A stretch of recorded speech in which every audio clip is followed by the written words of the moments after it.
Moko kuom rawere kaunti ma Migori okono ojende ma otisi kaka Gen C mondo obed piny kod piny owacho kendo giket dwaro margi ne piny owacho e yor andika ma ok dhi ng'anyo kinde ka kinde. Rawere gi ka otelegi kod jakom mar bunge la wananchi e sub county ma Suna West Frederico ma owacho ni onge tende mondo Gen C obed ka dhi ng'anyo ma pod miyo moko kuom rawere wito ngimagi kendo mwandu iketho. Uma wacho ni Gen C nyaka koro ket dwarogi piny e andika kendo bed kod larruok kod piny owacho. Rawere gi e kaunti ma Migori ma bende owacho ni gin sani ok ginyal dok e ndara mondo ging'anyo. Wacho ni josiasa kod jomaundu osedonjore e ng'anyo mag Gen C kendo onge olemo ma ng'anyogo nyalo nyuolo sani.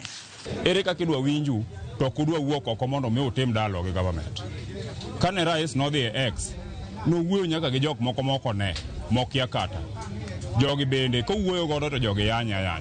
Koro ana akwayo Gen C ni mondo gibed piny gimanyane kaka ginyalo timo dialogue gi government, weche gi giwache table. Ojende ondik memorandum to gibed gi sirikal piny giwuo e yo manyasani e yor winjruok, nikech gige koko medo mana nego jowa kendo jowa wito mana ngimagi. Wako na mawazo mazuri, lakini wanapotoka pale labda kwa ajili ya kutafuta haki yao, kuna wale watu ambao labda ni majangili, majambazi na wengine ni wezi, wanaingia kati yao, wanaharibu yale maandamano.